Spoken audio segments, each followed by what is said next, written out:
the name of the values that keep you alive. Do not let your vision of man be distorted by the ugly, the cowardly, the mindless, and those who have never achieved his title. Do not lose your knowledge that man's proper estate is an upright posture, an intransigent mind, and a step that travels on limited roads. Do not let your fire go out. Spark might replace the spark, and the hopeless swamps of the approximate, the not quite, the not yet, the not at all. The world you desired can be won. It exists. It is real. It is possible. It's yours.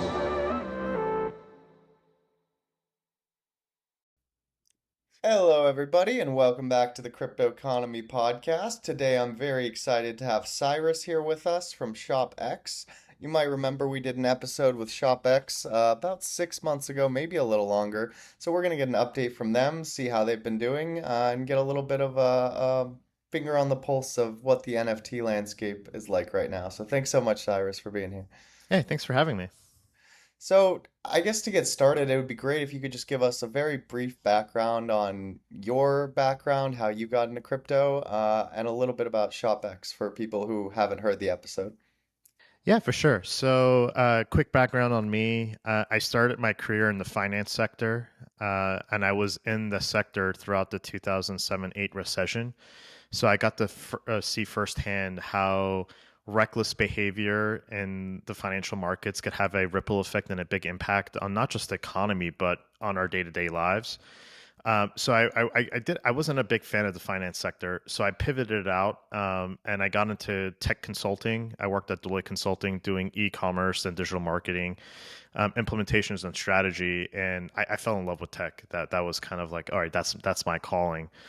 In 2014, I came across Bitcoin. A friend of mine, he had a website called CoinCrack. CoinCrack, I think it's still active. He was essentially selling like Twitter and like Instagram likes and follows, but Oh, yeah. through Bitcoin.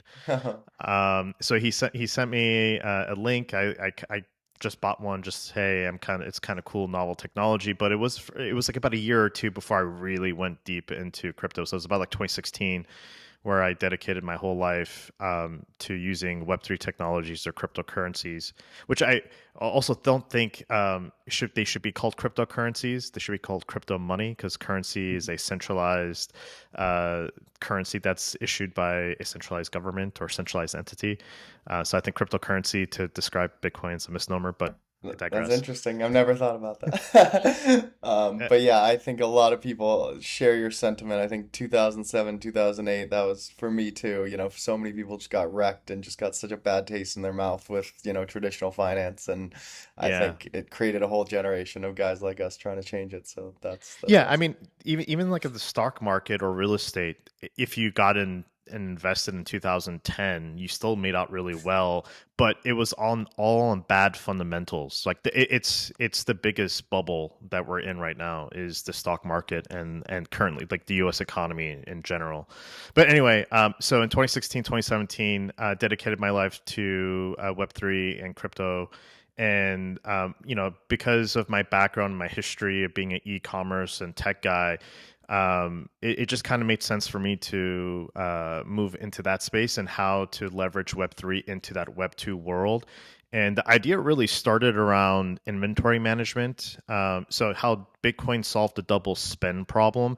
I saw how you could use crypto assets, specifically NFTs, back in 2016 to solve something that I'm calling the double sale problem, meaning that when your demand for a product exceeds supply and you sell to two people or multiple people more than the supply you have on hand, you've oversold your inventory, and that causes some issues. It's causing companies like collectively across the whole economy trillions of dollars. And that's how much money is lost in the inefficiencies of having a double sell problem. So using a crypto asset like an NFT back in 2016, 17 was the first initial idea I had. And I've just been tinkering and evolving it since then to where we have, where we're at right now with ShopX. And just easily put, we help brands harness their communities through NFT collections and then activate those communities through an NFT to make product purchases. So we're just helping brands figuring out how to navigate Web3 and help them create more revenue streams and defensible revenue streams without having to rely on Amazon, Google, or Facebook. So removing that middleman in that relationship, so it's actually a true, a business and consumer relationship without any third party interference. And that's what ShopX is doing, and helping those brands really focus on what matters the most, is building a good product. Yep, and building a good community to back that product. It's crazy that there are a lot of these, small crypto companies that just do an insane job at community building, and these big brands are looking at it from the outside, just, seething because they're like, man, we're putting $1 billion into this and we're not getting people that are this dedicated. So what has been your experience, I guess, launching that with these brands, over the past 6 months? What kind of partnerships have you put together? How has it been sort of building through the bear market? Has it been more or less difficult than during the bull market? And how have you sort of put together your strategy to get over this hump, I guess? Yeah, there's pros and cons to both bear bull markets. So we just have to, play the hand we're dealt to our best of our abilities. It's the best thing we could do is the way we respond to things, not necessarily trying to control what the market or others are doing. So, in the bull market, about like a year or 2 years ago, I can't even, my perception of time is I almost know. up. I don't even know how long it's been. It's been a long time. It's Anyway, been long enough. whenever the bull was, we basically talked to everybody. Everybody wanted to talk to us. But at the same time, there was a lot of riffraff. There was a lot of stuff that we have to kind of go through. A lot of people were in it for the wrong reasons. They just wanted Yep. to pump their own token or coin, or their own little product or service that we're offering. So there was a lot happening. We were very active. Now it's we're very active, but more on the educational front. So the players who actually want to make something in Web3, and they see that that's the direction that not only is our economy moving towards, but retail and how you could use it in commerce specifically. So it's been a really delight to be able to work with those people. So it's less about trying to convince people or whatever, but it's more about educating them and helping them become the best versions of themselves, and understanding how they could use Web3 to be able to, make a better community or a better defensible revenue stream for themselves. Again, the issue that we're seeing in commerce today is that the customer acquisition costs are rising. You're essentially just renting customers from Facebook, Google, or Amazon. Those are the big three. Yep. If you don't pay them, they're going to take all of that traffic and send it to your competitor, right? So Yes. you're kind of at a loss. You have nothing to do except for to pay them their outrageous prices. And because of like there's so many new brands that have been popping up, lifetime value, like it's a metric that how often does a customer come back and buy from your Yep. brand. It's decreasing because the switching cost to go from one brand to another is also so easy today. So how do you build that loyalty into what we're doing, and what we're really focusing on helping customers, and when I say customers, our brands, retail brands, understand, is that if you add an element of customer ownership, meaning you create a loyalty system that is not unidirectional, meaning the brand gets all the benefits, Yep. but it's bilateral, meaning that both the customer and the brand both benefit, and that's what an NFT really does for you or for your brand. And if you could add that element of ownership, giving it to your customer that they own the loyalty program with you, they're more likely to be loyal. They're more likely to purchase. And we have all the data that we've seen. Like we've seen a 25x on lifetime value in the past Wow. year on brands on average, meaning That's that when if a customer comes and spends $1, they'll come back and spend another $25, right? And extrapolate that up to like if you have a average order value of $100, you're making an additional $2,400 by using ShopX and our NFT loyalty programs, because customers, they're buying something that they're part owner of, not necessarily the yep. company, but the loyalty program. And that creates this new psychological effect on how consumers spend their money, because they know that they're spending on something that's going to have a financial element or factor on their own asset, the NFT membership they own. That makes perfect sense. So, do you feel like the brands during sort of the bear market, do you think the pitch has been harder? Do you think they've been less interested in NFTs now that the hype has died down? Or are they taking a hard look at it and actually, making some educated decisions now that they have a little time to think it through. Yeah, it's a little bit of all of those. It just kind of depends on the brand.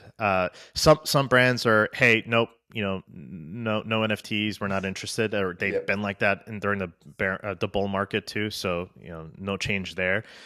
A lot of brands are crypto curious or NFT Yeah. curious right now. They're like, hey, we know that this is something coming, but we've seen a lot of people F up. We've seen a Yep. few people do really well, but we just don't want to rush into something that we don't understand. So that's where I'm saying a lot of education is Yep. coming into play. And then the players that do want to make a change are all in it and building in the bear market. They're going to have a head start because no matter how you try to slice this, you won't learn until you actually start doing stuff. Yep. Right. So the brands that are actually doing stuff, they might not get it perfect, but all of that learning, that's the currency right now for Web3 is learning. How can you learn faster? And what we do at ShopX is we create a system where they could A/B test their NFT and Web3 strategy quickly through their Shopify or WooCommerce. And from there, all of that learning will then design their Web3 strategy for the long term. So when the next bull market hits, they're going to be ahead of the game. Yeah, that makes perfect sense. So, how would you say the competition has evolved over the past like few months? Are there new players entering? Is it mostly the same players you've been, competing Okay, with I lost you. historically? And are there any sort of like moats that you guys have built out? Like, is it difficult to get into the Shopify and WooCommerce plugin stores? Is that like an advantage you guys have, or how are you guys trying to make sure you can differentiate yourself and stay ahead of the pack? Yeah, sorry, you cut out. So I heard Awesome. competition and building in Shopify WooCommerce, but what was the Yeah, middle so are part? those sort of like moats that you've built around yourself? Is it going to be hard for your competitors to gain access to those, or are there competitors who are, jumping leaps and bounds in the last few months, or is it sort of, stagnant and you've just sort of had the same few guys that you're keeping an eye on and, hedging yourself against? Yeah. We've seen a decline in Web3 startups and specifically for commerce, right? Mhm. Commerce is more of a newer darling in the Web3 space. And I think that's something we're going to see in the next bull run is another big influx of Yep. Web3 companies, but catered around retail and commerce because the last bull run was around DeFi. That's what Yep. really propelled us. But right now we haven't seen a lot, and we've seen some of these companies fold and close down. Whether if it's funding or they just didn't understand the product market demand or how to market their services properly. There are a few out there. I do keep tabs on kind of seeing what they're doing, and I'm sure they're doing the same with us. Yep. But I think for us, it's about designing human experiences. So as a person who builds a brand myself, an entrepreneur or somebody I've helped, build DTC brands as a consultant, especially my time at Deloitte, helping other, big enterprise 500, Fortune 500 companies build their funnels and their revenue engines for commerce. What I've realized is that you just need to make it as human, as simple as possible, and that's kind of been our directive. So instead of building user experience, we built human experience. So I'll give you an example. If I'm a user and I want to get a membership into this brand's membership program, Mhm. but it's fueled by ShopX's NFTs, sometimes that could be daunting and or you know intimidating to have to be like, what, crypto, MetaMask, wallet, seed Yeah. phrase. It could be a lot for someone who's never done it before. So we like to play the empathy game. It's like, hey, are you a new user to crypto or NFTs, or are you an expert, right? So you could choose which experience you want to have. If you're an expert, we'll let you custody everything yourself with MetaMask, Trust Wallet, or Taurus, or we're compatible with all the major wallets now. Or if you're not, hey, you could pay with credit card or debit card. Well, we have this kind of like pseudo custody. You're still in custody, but kind of not custody. So it's like another service that we're Yep. using with some third party providers that are proficient in that. And then from there, if you ever want to self-custody it, you could always export it out of that into your own MetaMask. So we're giving users the journey of adopting crypto and taking control of their own finances, which is ultimately the goal here. It should be the goal for any Web3 companies to get as many people onto Web3 as possible. That's when the prophecy can be fulfilled. The prophecy that's much bigger than what we're doing at just at ShopX, but getting us out of this, Federal Reserve controlled currency, quantitative easing, diluting your earnings if it's not your money. They could just censor you, take it away. Like we need to make some moves as a society to prevent us from getting into that sort of really grim future of your money being controlled and you don't own anything. We've heard this conspiracies, or they're not even conspiracies anymore. Not anymore. They're just coming out and saying it, and we're people are just like, oh, but like I'm just following my influencers and I want to buy Ferrari. Like, hey, that's great and all, but like there's things bigger at stake right here. Yeah, and philosophy we gets really lost need a to little take bit when everyone's ownership making too of much our money. own finances and not let that be dictated by a Comes central back when entity or the bear government. market strikes a little bit. Um, So, have you thought at all about, working with like other chains like Bitcoin Ordinals has been coming out with some like NFT products. Solana's been around for a while. How do you look at, expanding into other chains? Are you really sort of set on Ethereum for now, or are you thinking about other stuff? Yeah, it's always on my mind. I was a big Polkadot supporter, still am, but they still have some growing pains to go through. But you have to look. So I've been in crypto since 2014. I got into Ethereum in 2016. So I was really early. So in some ways, you could call me an ETH OG, and I'm a big supporter of ETH. But I'm not one to say that ETH is like I'm not a maxi by any means. That being said, I don't know what chain is going to be around here 5 years from now, but I could say with like 99% certainty Ethereum will be. I can't say that for Solana. And you got to look back in 2016, 2017. We had Waves, Tezos, EOS. EOS was Oh supposed to, man, and they EOS. raised $4 It was billion. crazy. Where did all that money go? It's See, all it's all in Bitcoin. They just took it in Bitcoin and chilled. It was a great yeah, strategy. for reals. But my point is like even if you raise a ton of money, or Solana or Avalanche or Cardano are like the top three like Cinderella stories, I guess, right now Yep. that could come out. And well, I don't know about Solana anymore with the whole like FTX Yeah. demise. But my point is like, yeah, I'm rooting for them. I want to see them succeed. That competition is going to be good for all the layer one or layer zero technologies out there. However, I own NFTs. I have a Bored Ape, but like if I'm going to be tying up any type of capital, I need to make sure that chain's going to be around and not be suspect to a 51% attack or a block reorg or some sort of like miners just leaving or coordinating an attack. I can't trust anybody right now outside of really just Bitcoin and Ethereum. And Bitcoin is newer. I mean, I know they're like fully Turing smart contracts. That's what everybody's been saying, but they've also had some internal problems back to the BCH days where they were having issues on how are they going to scale and how do they consider finality, and whether if you wanted to increase the block size or create the lightning network, that's still kind of in disarray in my opinion. So the bright future I see for scaling blockchain technologies to me is still in zero knowledge proof rollups. So that's where I'm bullish on and spending most of my time doing R&D. So you got players like Starkware or ZK Zinc, like the top two ones that we've been looking at here at ShopX and working with. I believe that that's going to be, at least in the short term, going to be the scaling solution until something else comes out, right? So it could be some sort of other DLT like the DAGs, like Hedera Hashgraph had a lot of promise, but again, where has that gone, right? And that become more of an enterprise app. Yeah. So it's still TBD, but and I do believe there could be multiple chains that optimize for different use cases. But for right now, Ethereum is king.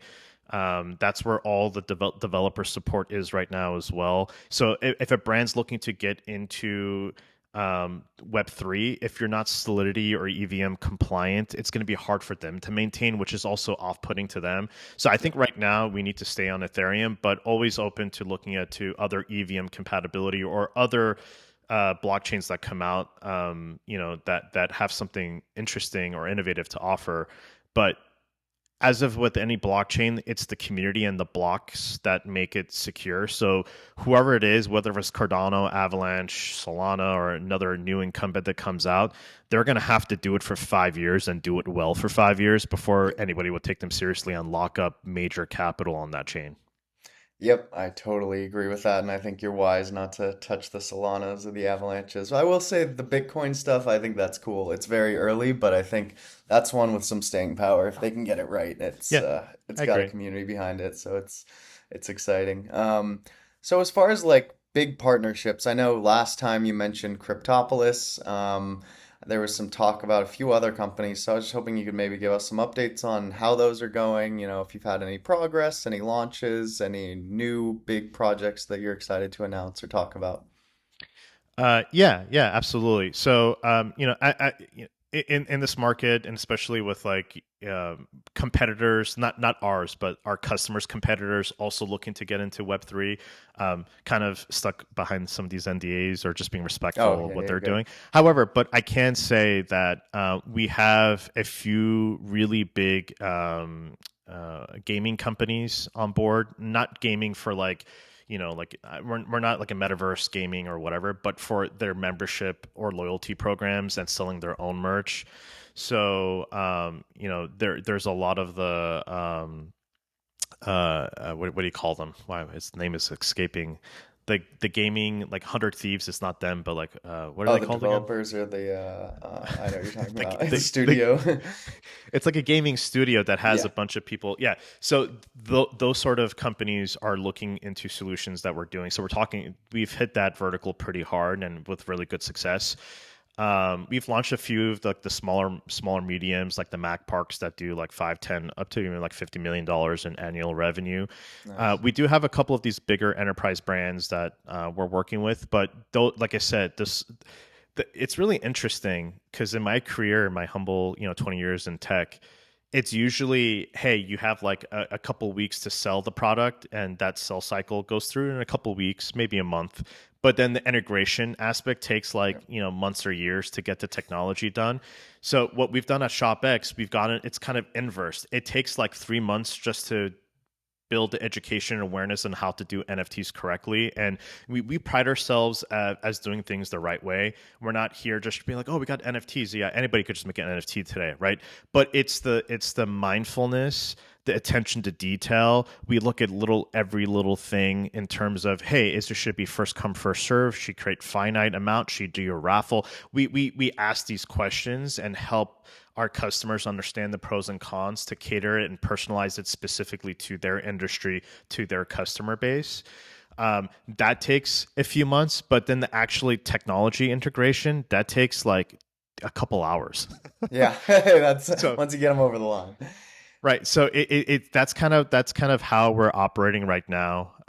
So we're engaging in a lot of conversations, doing a lot of educational work, and helping brands understand what's possible and what they could do to learn and create those learning loops within their company to be able to then build their actual Web3 strategy. Because I'll tell you what, and this is coming from my days at Deloitte, if I come to you with a silver bullet and say, oh, this has worked for this other brand is going to work for you, it's not, right? That's the biggest myth, is because it worked for one brand selling NFTs doesn't mean it's going to work for another. What you have to do is create a learning system, right? And learn how NFTs could be integrated into your current offering, and then from there lean into that, and then scale it up and get all those customers to come in, because ultimately what you learn will design your Web3 strategy, and then from that Web3 strategy you execute it against it, and that's where we've seen the successes, rather than, oh, hey, this other brand did it this way, so we're going to do exactly what they did. Yeah, there are some fundamentals that are similar between all the brands, and I tell them, hey, like, this has been the same, but after this point you're going to have to learn, and here's a playbook, and that we could help you using ShopX technology to create that learning within the first few months before you actually go live with a big bang approach. So we're actually seeing a lot of phased approaches now, whereas like actually that's a really good insight. I haven't really said this out loud. I've been thinking about it, but thanks for asking me this Yeah. question. In the bear market, people were just gung ho and they would just copy each other and go for it. And there was a lot of failures that resulted from that, but some good successes, right? In the bull market, it's a lot more intentional, where we're seeing a lot of companies learn and ask questions and then come up with an actual technique where they're not just going completely out into the market. They're starting with one product category, or like a lot of companies are starting with like the Brazil or their EU or APAC stores or storefronts, right, where the customers are a little less and it's less revenue impacted, to see how they respond before they actually bring it out to their US market. So it's really interesting to see that, these companies are taking the learn fast or fail fast approach that they've been doing in tech, that got like, Silicon Valley to where it is from like 2002 to 2010, like the lean startup approach. They're now applying those same principles to Web3, which I think is smart, and it's going to be much better product coming out over the next few years. Yeah, I definitely agree. They're getting a lot smarter about it, and that's always how it is when the rat race isn't happening. You got a little time to think about it. So when you're going out to these companies, how do you target them? Do you have certain like, are you targeting geographically by industry? Is it just outbounds to whoever you can think of? If you're a Web3 founder, what's the best way to get clients or get in front of clients and get them interested, and just get them to take your calls generally? Yeah, so great question. Well, I'll answer this in two parts. The first part being more philosophical, just talking and more in general to any Web3 entrepreneur out there. It is really important for you to design your customer before you even talk to them, right? So, all those workshops or exercises like, hey, what's my customer segmentation? What's my customer persona? Do all of that. And not only do it where you think you're going to make money, but do it where you want to work with those type of people. Design your own customer. It sounds kind of funny, but you got to imagine it. Because in my humble 20-year career, I've worked with all sorts of customers, headache customers, great customers, and I just didn't. Earlier on in my career, I did it for the money. I was like, hey, whoever's going to give me the most money. But I started to realize that like sometimes the money isn't worth it, because then that money turns into more headaches. They treat you poorly and all that kind of stuff. So as an entrepreneur, design your customer. Think of what your ideal relationship with the customer looks like and how you could add value to them, and then start going after them. And here's the biggest lesson that I've learned is say no to the ones that don't fit your customer design, like how you're designing your customer. Because what you'll end up finding out is that you're going to be spending a lot of time with them, because there might be the first few that just landed in your lap and you're just like scrambling, but that's also preventing you from getting to where you want to be. So really important that you do that. And for us at ShopX, we're looking for people who are intentional about the products they're building. So we're not looking for fast fashion. We're not looking for, hey, let me just arbitrage a something and resell something for more money or anything like that. We're looking for those entrepreneurs or people who are building brands that are proud of the products they have, that they wear or use their own products, right? So it's kind of alarming when Bill Gates or Mark Zuckerberg don't let their own kids use their own product. That's like the first red flag. So I actually asked this to some of the brands I work with. I'm like, hey, do your friends and family use your product? And if they say no, it's like, okay, well, I don't necessarily really want to work with you. Yeah. Because then like you're not taking pride in the product you're building. So for us is, do people take pride in the product they're building? Number one. And it could be even at a big company, because you mentioned we work with Kropopolis and the guys at BCL and the guy and Matt that we work with, awesome people. They take pride in what they do, and they're really making a difference or trying to make a difference in the entertainment sector using NFTs. So I like to work with people like that who are intentional and mindful, but just more broadly speaking, like, that might be super targeted for an entrepreneur, right? But that's our North Star. So we also look for brands. We filter by Shopify WooCommerce, because that technology has already been built. So you mentioned this early, that's part of our moat, our unique selling proposition, is that if you're already on Shopify WooCommerce, we already have the integration built out for you. So it takes minutes to get integrated. But the strategy part, like I was mentioning, that's the part that we need to discuss a little bit more. And over the years, I think that companies are going to have a much better understanding of how to build these strategies in-house. There's going to be a lot of information online, a lot of blogs, a lot of reports coming out of like, NYU Stern, Berkeley, Stanford, publishing on how Web3 can make an impact. With more of that information and content coming out over the next few years, I think brands will start being able to take ownership of that. But for right now, there is still a little bit of us that has to do a little bit of that, educational piece. But also, if you're not on WooCommerce or Shopify, we also have an API, a library Nice. that you could just use and inject, but that requires a little bit of technical work. So we don't necessarily discriminate from what you use, but we do also target the people who are on Shopify or WooCommerce. And then typically any type of brand that has product drops, or if their demand is exceeding their supply, they can't keep things in stock because our technology, patent pending on the best bot protection in its class that I'm aware of today. It Nice. rocks. We've had zero false positives, over like 25,000 Wow. bot attempts prevented from happening. And this makes customers really happy because now, instead of the products getting into a botter's hand that they resell for like 5-10 Yeah. x the price, it's getting into their customers' hands, and they're paying for it. So everybody's super happy, everybody's Yeah. winning. That's a And great way to keep your spot in line. Have that as a placeholder for you. yeah, exactly. Yeah, so that's the way we've been looking at going and finding clients, and it's been working really well for us, especially now that we've become more intentional in this bear market, finding the right people to work with, and positioning ourselves so that we become those thought leaders. When the next bear market, when the bull market comes around, 24 or 25, people will be like, hey, those guys at ShopX, they were here, they were helping, they've helped like a good amount of use cases in multiple verticals over the past couple of years. So we want to position ourselves in a position where we could be the thought leaders, and then people will turn to look for their Web3 commerce strategy. Yep. Well, I've had a bunch of those guys on my podcast over the years, and they've done just that. If you make it through the bear market, there's a light at the end of the tunnel, and usually everyone knows who you are by the end of it because you stuck around. So that's what matters. So in this sort of period, have there been any changes to like your revenue model? Or I know you were using, I think, Reserve X passes, I think, which they were called. So Mm-hmm. have there been any different thoughts on that? Have, holders been happy? Just how's that whole system been working out for you guys?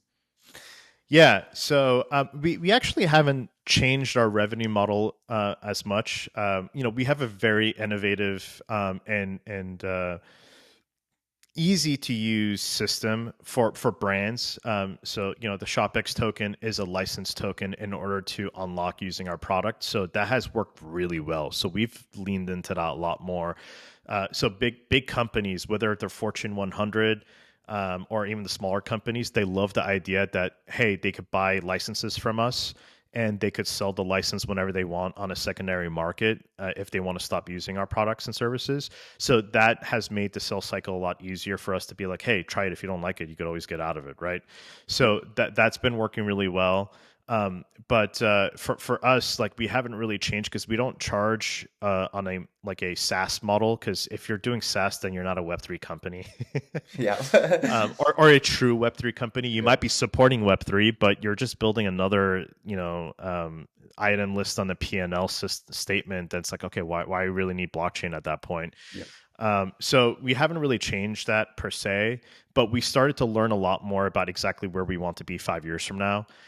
Creating a marketplace to be able to exchange licenses, that is something that we're thinking about. We've learned a lot through some of these secondary markets that have been built, where we could then create a small percentage on those transfer of licenses for resellers. So it's not like we're taking all the money, but if somebody wants to resell a ShopX license as a reseller, they could resell it. They can make money or earnings similar to like how people are selling Microsoft Office codes Yep. on Yeah. Amazon or eBay. You could sell ShopX licenses to retailers that would need it. We would take a small percentage. I'm talking very small, like 0.5%, 1%. That we're still kind of Sure. tinkering and doing R&D on that, but a very small percentage to be able to create more revenue to keep the protocol running. Essentially, what I'm trying to get at with ShopX is work ourselves out of a job over the next 5 to 10 years, Yep. and then have the protocol be self-sufficient, similar to Ethereum, where you just have an open source movement, everybody in the world coming in, and this being the protocol engine that powers majority of the things that happen in commerce for Web3, right? So that'll be the North Star, or the direction we're moving towards. But as of right now, we're just still selling licenses. That's how we make money and revenue. We're still charging a NFT mint fee. I do suspect over time that will reduce. Like we're charging 5% right now. I don't see us being able to charge 5% forever, especially if a lot of new players start coming into the space and they charge 4 and then 3 and then 2. I don't think it'll ever get to 0, but I think it'll plateau around like 1 to 2% or something like that. Which then it's like, okay, well then we're taking less money on that front. How do we make money elsewhere? Which is what we're talking about. The reseller, percentage we'll take on the reseller of the ShopX licenses, yeah, I think that pretty much sums up of exactly how we're thinking about. So we're still making revenue. We're still making revenue up front. So and again, a lot of these brands like this, they pay us one time and they have a lifetime license rather than having to pay $400-500 a month. There's pros and cons to it, but I see the bigger picture being a major big pro and a major revenue driver for keeping the ShopX protocol going is when you have that sort of exchange and the licenses and the tokenized licenses being traded, taking a percentage of those sales. If you're doing even if you're doing like 10 or $50 million worth of revenue on trading volume, that adds up really quickly, right? But we're tinkering to see how to cap it so it's not like I'm not trying to become a billionaire from doing this, right? I'm really just trying to make an impact on our society. So the value I want to make and the thing that's worth more than $1 billion is watching people have a smile on their face because they know that they made some money so they don't have to rely on a 9-to-5 job and they can spend more time with their friends and family, because that sort of energy then creates the life that I want to live in, right? To me, like I would rather have like 10 million or 100 million rather than $1 billion. But if I knew that other people had also 10 million or 5 million, that earned it, right? So not necessarily in a UBI or socialist type of environment, but the people who actually put in the time, they were able to earn that sort of lifestyle. Great. I want them to be able to have that and create a society. So when I go out for dinner, I'm not hopping over 20 homeless people, right? I'm able to go out with my peers who are working just as hard and they're adding just as much value, but we're all able to kind of have a good time and enjoy each other's company, and all feel good about what we do because we earned it, rather than just being handed out or accumulating all the wealth to myself and not sharing with anybody. That's not the life I want to build. Yep, no, there's plenty to go around in this industry, and the best part is just seeing all your friends come up with you. It's not much without that. Yeah, totally agree, man. Totally agree. Yeah. So do you guys have any plans to do like in-person point of sale type stuff? Would you ever integrate with like a Square?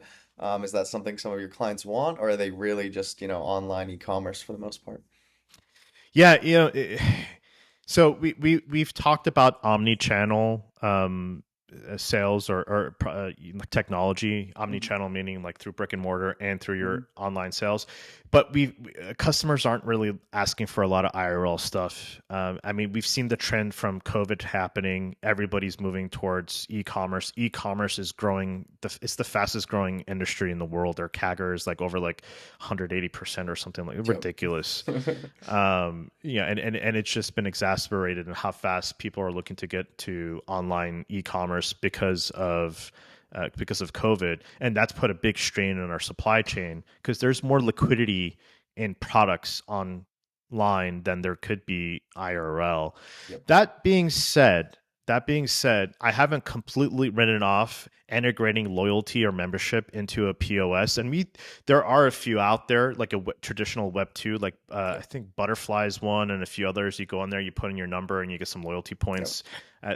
So I do see that there could be a market niche or market share to capture there, but that all depends on where retail brands are going in the next 5 years. And there's no doubt in my mind that it is going to be e-commerce, but the counterculture is always an interesting part, and I consider myself part of that counterculture or rebel group. I was in the 90s growing up, listening to like punk rock and stuff like that. But like now the counterculture is kind of interesting because it's like, oh, like, hey, I'm gonna go back to religion. That's counterculture, and I'm gonna go to church and pray.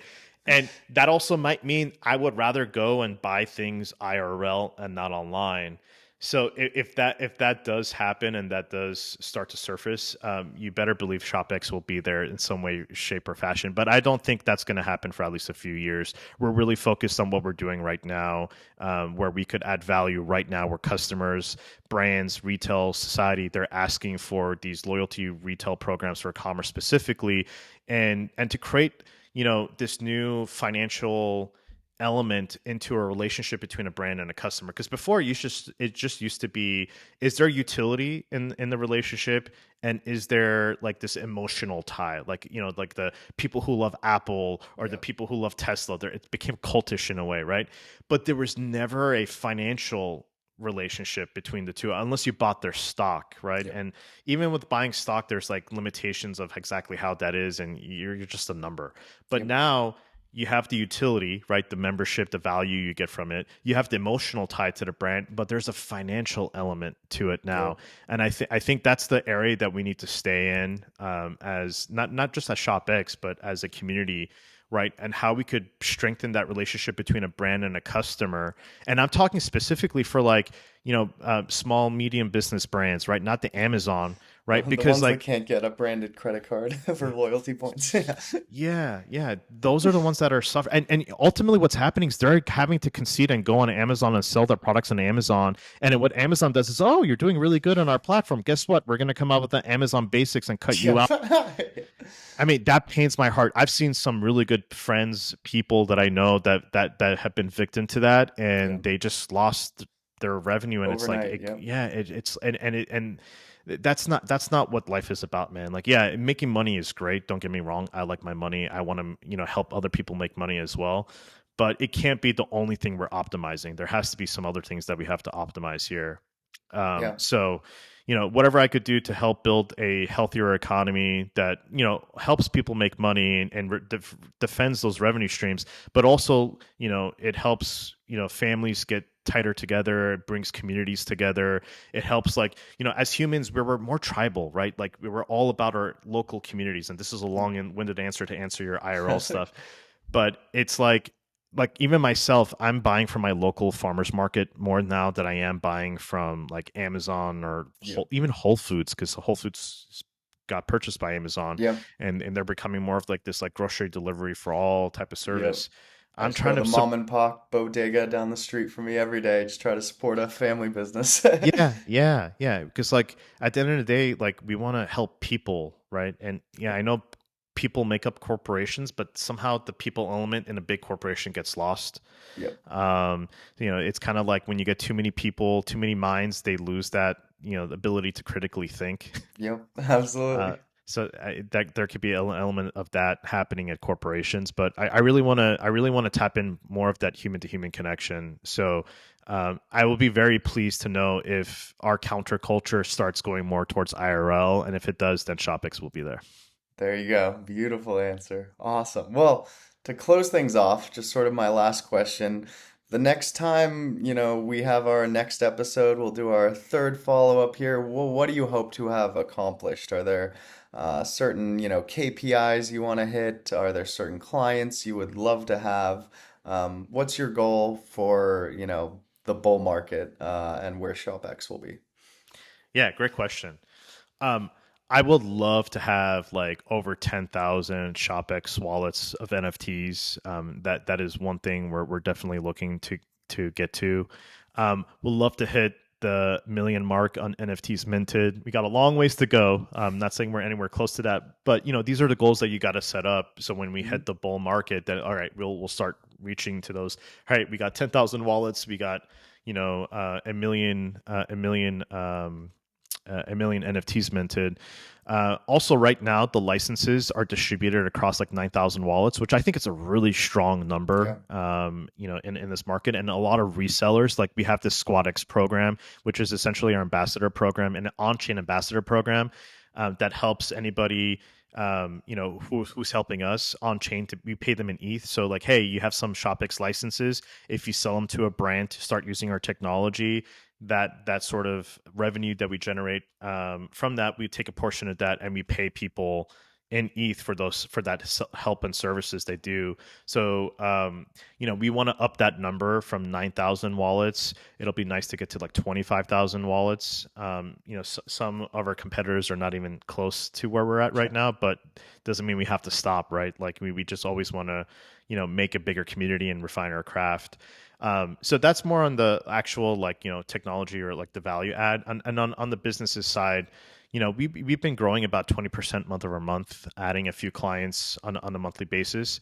So I would like to see that kind of change, where we're kind of like not going more linearly, but getting to that hockey Long. stick, Yeah. yeah, type of growth. So going from like the 20, 30 customers to 500 customers to 5,000 to 50,000. And that's why we were focusing on simplicity, because when you make something very complex, it's something that's already complex, and you just make it and good enough, but it's still complex, it's going to stunt that growth. So us spending the time to make things simple, because the more simple you make it, the easier the decision making process for someone to adopt your technology would be. And so that's where we want to see in going into the next bull market, where we could start growing through like triple digits and increasingly on a month to month basis. So we would love to get to 5,000 clients rather quickly here, and that could happen just overnight. Yeah. But you got to put in the right tools, the right time, energy, focus into it, and put yourself in a position so when that time does come, you don't fall apart.